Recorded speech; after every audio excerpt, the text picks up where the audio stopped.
Hello বন্ধুরা, কেমন আছো তোমরা সবাই? আশা করি অনেক অনেক ভালোই আছো।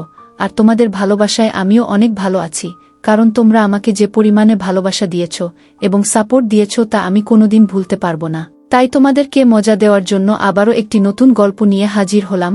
গল্পটি শোনার মতো, আশা করি তোমাদের দাঁড়িয়ে যাবে এবং তোমরা হাতের কাজ করতে সবাই হেডফোন নিয়ে বসে যাও।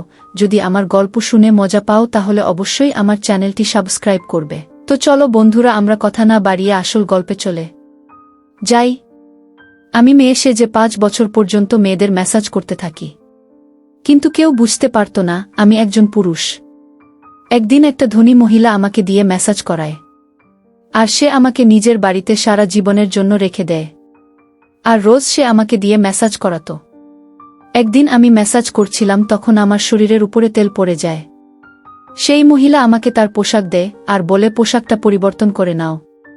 আমি ভয় পেয়ে যাই। যখন আমি তার সামনে পোশাক পরিবর্তন করছিলাম, তখন আমার পায়ের তলার মাটি সরে যায়, কারণ আমি গরিব মানুষ ছিলাম। ইন্টারমিডিয়েট পরীক্ষা দেওয়ার পর আমি চাকরির খোঁজ করতে শুরু করি, কারণ আর পড়াশোনার জন্য আমার কাছে কোনো টাকা ছিল না। আমি কোনো চাকরি খুঁজে পাচ্ছিলাম না, আর তার সব থেকে বড় কারণ আমার ব্যবহার, স্বভাব। আমি তো তৃতীয় মহিলা ছিলাম না, আমি পুরোপুরি একটা ছেলে ছিলাম। কিন্তু তাও না জানি কেন আমার কণ্ঠের আওয়াজ মেয়েদের মতো ছিল, আর আমার হাত পা ও মেয়েদের মতো ছিল। আমার হাত পায়ের গঠন দেখে আমার বন্ধুরা আমাকে সুন্দরী বলে ডাকত। কোনো লোক তো মনে করত আমি হয়তো তৃতীয় মহিলার কেউ। এমনকি আমার বাড়ির লোকেরাও এমনটা ভাবত। কিন্তু আমি একজন পুরুষ ছিলাম।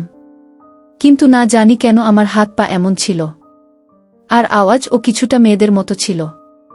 আমি যেখানেই কাজের জন্য যেতাম কেউই আমাকে কাজ দিত না। সবাই আমাকে তৃতীয় মহিলা মনে করে তাড়িয়ে দিত। কেউ আমার কথা বিশ্বাসই করত না যে আমি একজন ছেলে।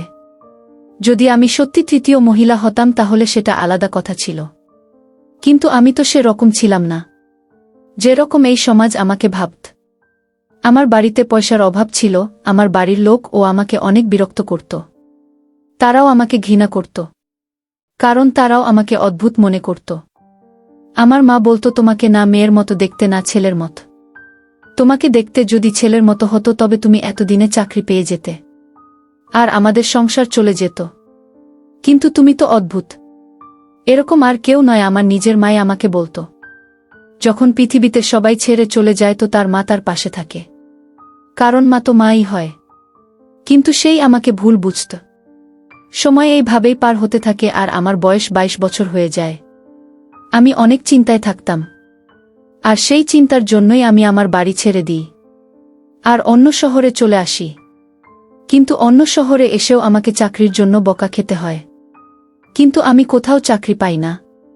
তারপর আমাকে একটা লোক ভরসা দেয়, যার একটা ম্যাসেজ স্টোর ছিল, আর সে ছেলেদের ম্যাসাজ করত। সে আমাকে বলে, তুমি এখানে কাজ করো। আমি তার স্টোরে কাজ করা শুরু করি, কিন্তু সেখানেও সবাই আমাকে তৃতীয় মহিলা ভেবে আমাকে নিয়ে মজা করা শুরু করে। তার মধ্যে তো একজন আমাকে বিরক্ত করার কোনো সুযোগই ছাড়ত না। সেখানে আমার সহ্যের সীমা পার হয়ে যায়, আর আমি সেই স্টোর ছেড়ে দিই। তখন আমি ভাবি, সমাজ যখন আমাকে মেয়েই মনে করে তখন আমি মেয়ে হয়ে যাব। আমি নিজেকে ছেলে হিসেবে প্রমাণ করার অনেক চেষ্টা করি, কিন্তু আমি হেরে যাই। তখন আমি নতুন রাস্তার কথা ভাবি। আমি একটা মুখোশ কিনি, আর মুখোশ পরে পুরোপুরি মেয়েদের মতো সেজে ফেলি। তারপরে আমি কাজ খোঁজা শুরু করি, আর হঠাৎ আমি কাজ পেয়ে যাই। একটা দোকানের মালিক আমাকে কাজে রেখে দেয়। সে বলে, তোমাকে দেখতে নিশ্চয়ই খুব সুন্দর হবে। যদি তুমি মুখোশ খুলে ফেলো তবে আমার দোকানে অনেক বেশি লোক আসবে। তখন আমি বলি যে আমি মুখ লুকিয়ে থাকি, আমি ইসলাম পালন করি, আমি মুখোশ খুলতে পারবো না। কিছুদিন আমি সেখানে কাজ করি, আর এতে আমার খুব ভালোভাবে দিন চলে যেত। আমি একটা ঘর ভাড়া নিয়েছিলাম। আমি সারা দিন দোকানে বসে থাকতাম। দোকানের লাকে আমাকে অনেক ভরসা দিত। সে আমার উপর এত ভরসা করত যে মাঝে মাঝে আমি অবাক হয়ে যেতাম যে এই লোকটা আমার উপর এতটা কি করে ভরসা করে। সে বহুবার আমাকে মুখোশ সরানোর জন্য বলতো, কিন্তু আমি এমন করতাম না, কারণ আমি এরকম করতে পারতাম না।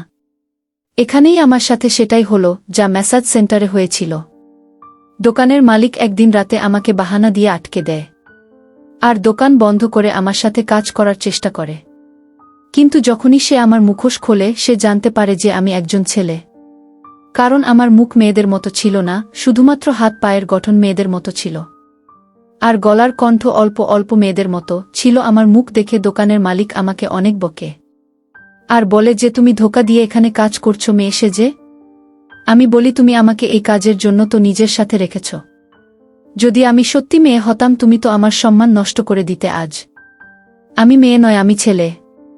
আমার মধ্যে এতটুকু শক্তি ছিল যে আমি তাকে সরিয়ে দিতে পারব। আমি নিজেকে বাঁচাতে সফল হই। যখন সে আমার মুখোশ সরায় তখনই সে সব সত্যি জানতে পেরে যায়। যদি আমার জায়গায় কোনো মেয়ে থাকত তবে সে নিজেকে বাঁচাতে পারত না, কারণ সে অনেক শক্তিশালী ছিল। কিন্তু আমিও একজন পুরুষ ছিলাম আর আমার মধ্যে ও শক্তি ছিল। আমি নিজেকে বাঁচিয়ে নিই। আমি সেখান থেকে পালিয়ে আসি। আমার অনেক আফসোস হচ্ছিল যে এটা কেমন সমাজ, যে ছেলে মেয়ে কাউকেই ছাড়ে না। যখন আমি মেয়ে সেজে সমাজের সামনে যাই তখন বলে যে তুমি আমাকে ধোঁকা দিয়েছ। আর যখন ছেলে হয়ে যাই তখন তৃতীয় মহিলা মানুষ ভেবে আমাকে সমাজ থেকে আলাদা করে দেওয়া হয়। আমি আবারও বেকার হয়ে গেলাম। কিন্তু আমি হার মেনে নিইনি। এইভাবেই মুখোশ পরে নিজের কণ্ঠের স্বর মেয়েদের মতো করে আমি অন্য কাজ করতে থাকি। এটাও একটা দোকান ছিল, আর সেখানে মালিক একজন মহিলা ছিল। এই জন্য আমি একটু শান্তি পাই। আর সেই মহিলা আমাকে মুখোশ খুলতেও বলেনি। সেই মহিলার একটা ছোট ছেলে ছিল, আর আমি তার খুব ভালো করে খেয়াল রাখতাম। আর তার দোকানের আসা মানুষদেরও সামলে নিতাম। একদিন সেই মহিলা অনেক চিন্তিত হয়ে পড়ে। আমি তাকে চিন্তার কারণ জিজ্ঞাসা করলে সে বলে আমার মাথায় ব্যথা আর আমার সারা শরীরে ব্যথা করছে। আমি তাকে বলি আমি তোমার মাথায় হাত বুলিয়ে দিচ্ছি। এই বলে আমি তার মাথায় হাত বুলিয়ে দিই। সে অনেক আরাম পায়। তারপর আমি তার শরীরে ম্যাসাজ করতে শুরু করি। আর এইভাবে আমি তার সব শরীরে ম্যাসাজ করতে শুরু করি। সেই মহিলা অনেক আরাম পাচ্ছিল। সে আমাকে বলে যে তুমি তো অনেক ভালো ম্যাসাজ করতে পারো।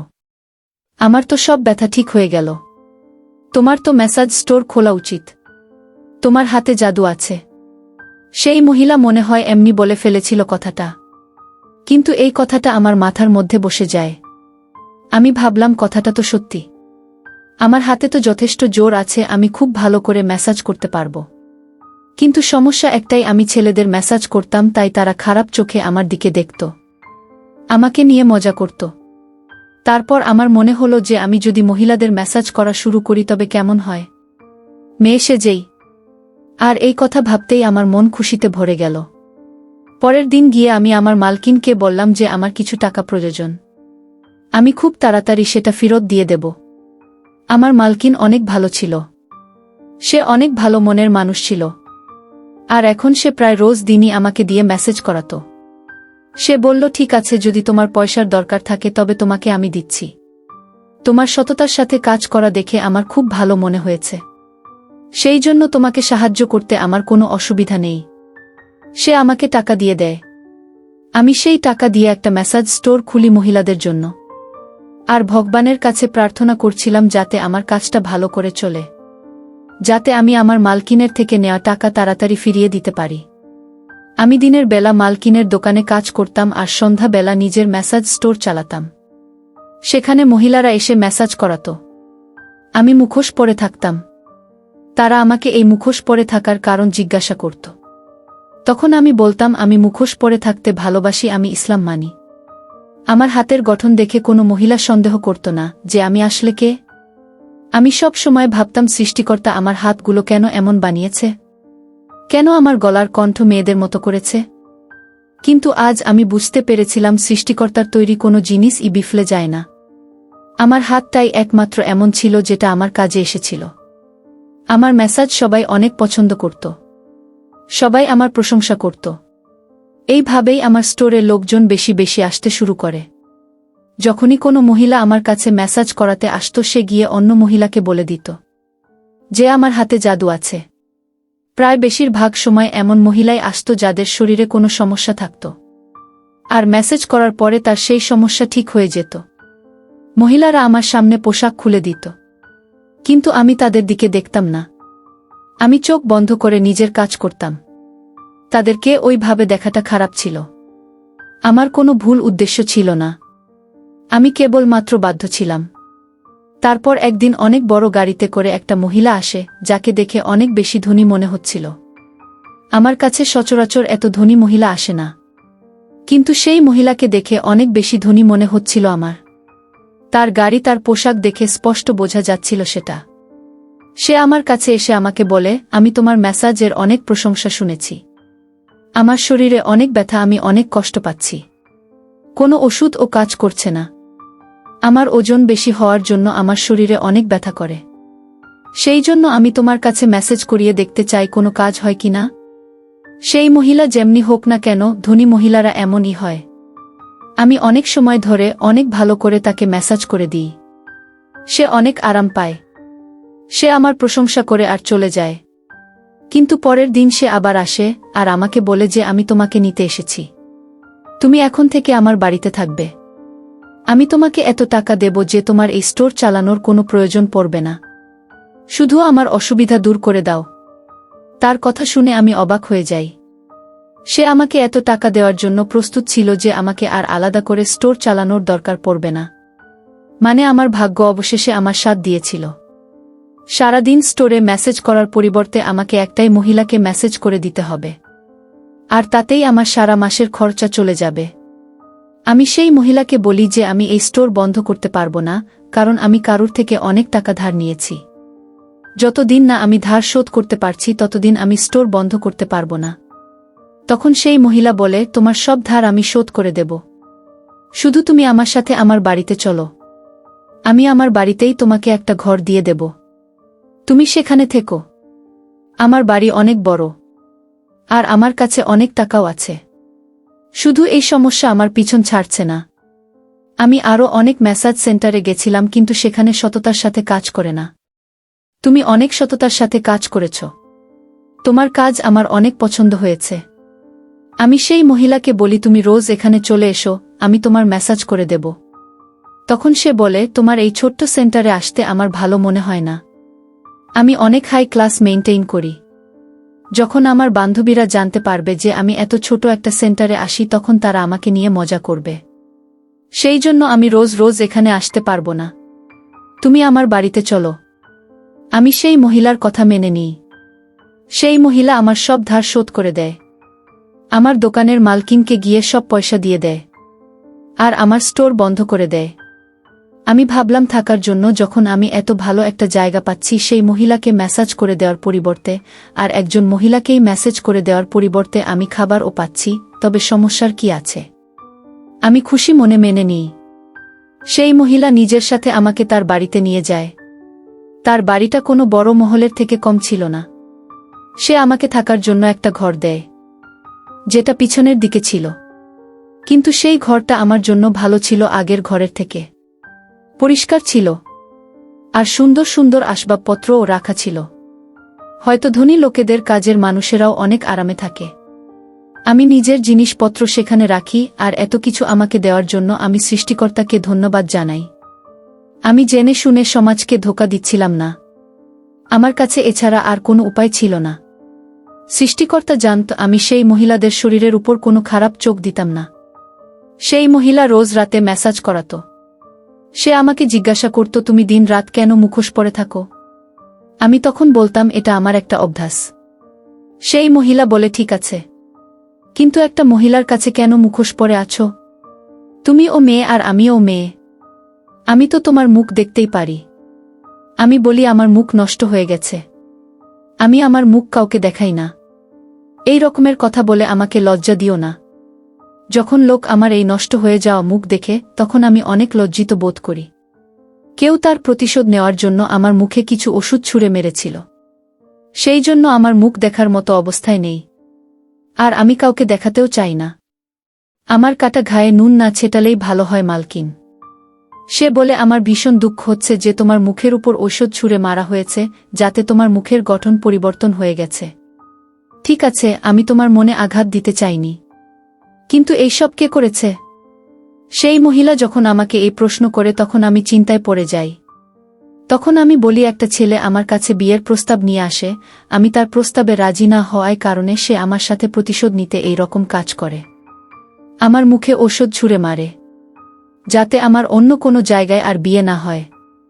সেই ছেলেটা আমার থেকে এই ভেবেই প্রতিশোধ নেয়। এই দুর্ঘটনার পর আমার জীবন নষ্ট হয়ে যায়। সেই জন্য আমি এই সমাজের থেকে আমার মুখ লুকিয়ে রাখি সব সময়। আর এই কারণেই আমি এখনো বিয়ে করিনি। আমি এই মেসাজের কাজ করতে বাধ্য হই, কারণ আমি এই কাজটা খুব ভালো করতে পারি। আমার হাতে শক্তি ছিল, এই শক্তি সৃষ্টিকর্তা আমাকে দিয়েছিল, আর আমি এই সুযোগেই ব্যবহার করতাম। আমি আমার মুখ আর মুখোশের ব্যাপারে এই রকম একটা গল্প সেই মহিলাকে বলি, যাতে সে আমার কথায় বিশ্বাস করে, আর আমি এত গুছিয়ে মিথ্যে কথাগুলো বলি যে সে বিশ্বাস করে নেয়। সে আমাকে বলে, সত্যি তোমার হাতে শক্তি আছে, তোমার হাতের গঠন খুব সুন্দর, তুমি হয়তো অনেক সুন্দরী মহিলা ছিলে আগে। আমি সত্যি অনেক দুঃখিত যে তোমার সাথে এই রকম একটা দুর্ঘটনা ঘটেছে, কিন্তু তোমার মেসেজের জন্য আমি আমার শরীরে অনেক আরাম পাই, আমার ব্যথাও কমছে। সেই মহিলা আমার কথায় ভরসা করে নেয়, আর এতে আমিও শান্তি পাই। কিন্তু আফসোস ও হচ্ছিল যে সমাজের থেকে নিজের পরিচয় গোপন রাখতে হচ্ছিল আমার। তবে আমি এই রকমটা করতে বাধ্য ছিলাম, এতে আমার কোনো দোষ ছিল না। মিথ্যে কথা বলতে আমার ও লজ্জা হতো, কিন্তু আমার আর কোনো রাস্তা ছিল না। আমি মাকেও কিছু পয়সা পাঠাতে শুরু করি। লোকে সত্যি কথাই বলে, নিজের ক্ষুধা মেটানোর জন্য মানুষকে কি না করতে হয়। আমি যে রাস্তাটা বেছে নিয়েছিলাম, এটা ছাড়া আমার কাছে আর কোনো উপায় ছিল না। কিন্তু আমি অনেক সততার সাথে কাজ করতাম। মেয়ে সেজে যেতাম তো লোকে আমার পিছনে পড়ে যেত, সেই জন্য ভাবলাম পুরুষ মানুষ আমার ক্ষতি করার চেষ্টা করবে, কিন্তু মহিলারা তো করবে না। সেই জন্য আমি সিদ্ধান্ত নিই যে আমি মহিলাদের সাথে কাজ করব। কিন্তু আমার সত্যিটা খুব বেশি দিন আমি সেই মহিলাটার কাছ থেকে গোপন রাখতে পারিনি। একদিন আপার মেসেজ করছিলাম, তখন হঠাৎই আমার হাতে থাকা তেলের শিশি আমার পোশাকের উপরে পড়ে যায়। আমি চিন্তিত হয়ে যাই। আমার মালকিন ও চিন্তায় পড়ে যায়। সে বলে, তোমার পোশাকটা তো নষ্ট হয়ে গেল। আমি বলি যে আমি পোশাক পরিবর্তন করে আসছি। তখন সে বলে, কোথাও যাওয়ার দরকার নেই, এইখানেই আলমারিতে আমার পোশাক আছে, তুমি সেটাই বের করে পরে নাও। তখন আমি বলি যে আমি তোমার পোশাক পরতে পারবো না, আমি নিজের ঘর থেকে পোশাক পরিবর্তন করে আসছি। তখন সে জোর করে আলমারি থেকে একটা পোশাক বের করে আমাকে দেয় আর বলে, এটা পরে নাও। আমি চিন্তিত হয়ে যাই যে তার সামনে কি করে আমি নিজের পোশাক পরিবর্তন করব।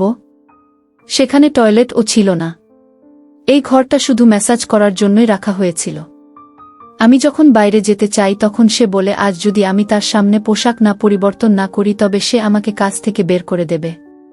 তার এরকম কথা শুনে আমি আরও চিন্তায় পড়ে যাই, কারণ এই কাজের জন্যই তো আমার সংসার চলছিল। আমি বিনা মূল্যে খেতে ও থাকতে পারছিলাম, আর এই কাজের জন্যই তো আমি এত পয়সা পাচ্ছিলাম, আর এই পয়সা থেকেই আমি বাড়িতে পাঠাচ্ছিলাম, আর আমাকে খুব বেশি পরিশ্রমও করতে হচ্ছিল না। আমি সমাজে লোকের কথায় ভয় পেতাম না, কারণ আমি এখানে অনেক আরামে আছি। আমি কখনোই এই আরাম হারাতে চাইনি।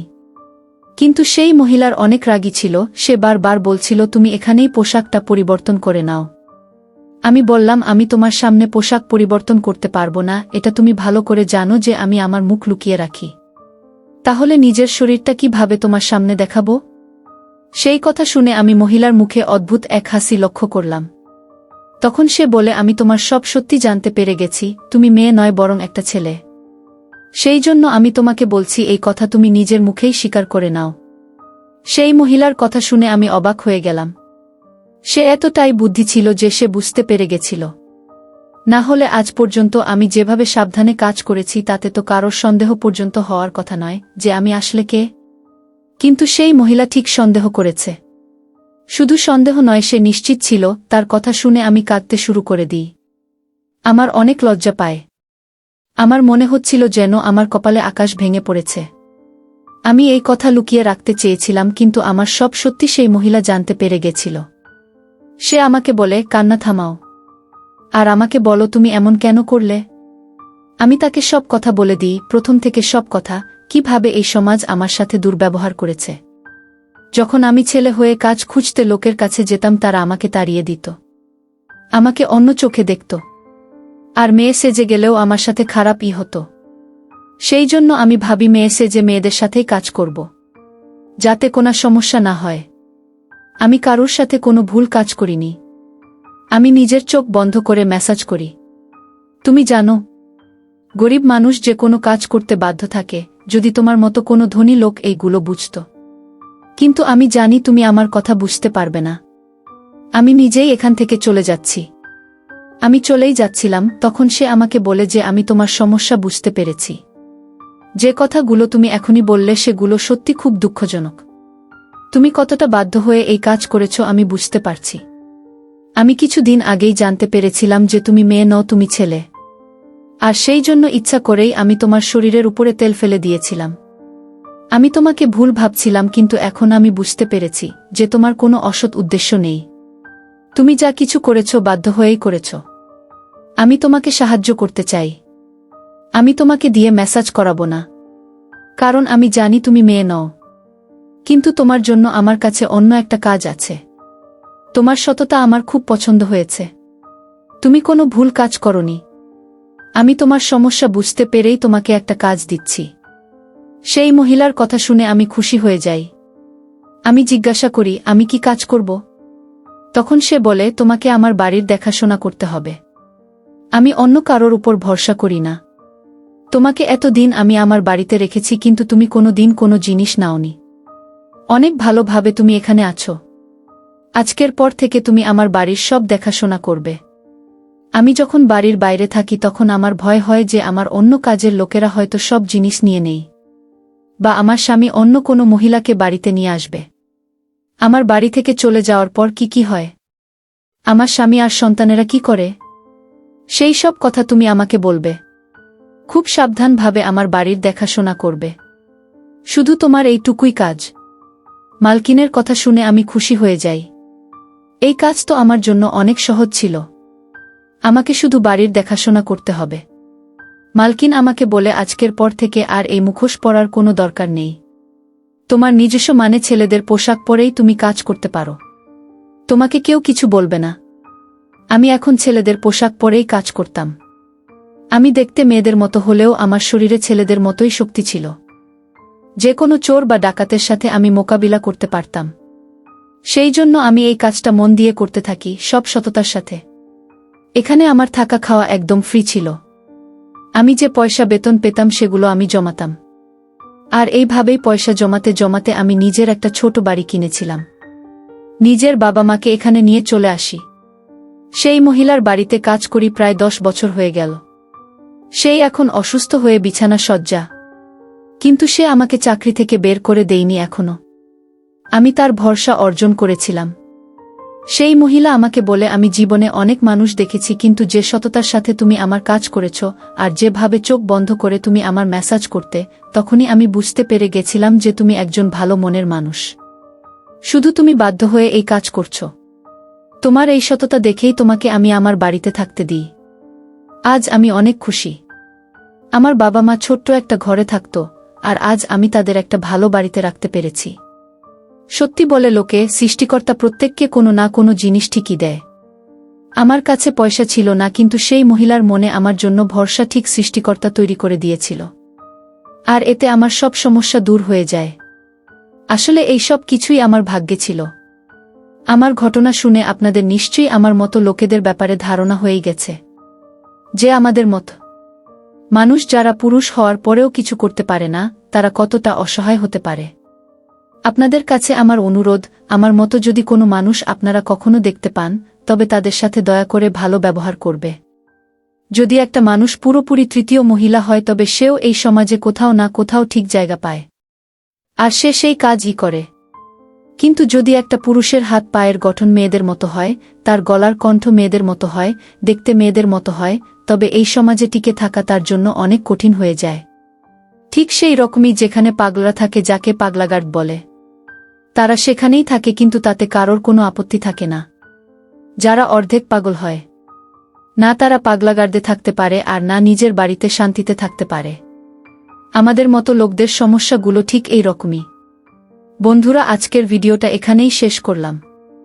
অনেক কষ্ট করে ভিডিওটি আপনাদের জন্য বানিয়েছি। যদি ভিডিওটি আপনাদের ভালো লেগে থাকে, তাহলে একটা লাইক করবেন এবং চ্যানেলটি অবশ্যই সাবস্ক্রাইব করবেন, এই আশা ব্যক্ত রেখে আপনাদের কাছ থেকে বিদায় নিচ্ছি আমি। দেখা হবে আগামীকালের নতুন কোনো ভিডিওতে। সে পর্যন্ত সবাই ভালো থাকুন, সুস্থ থাকুন। ধন্যবাদ।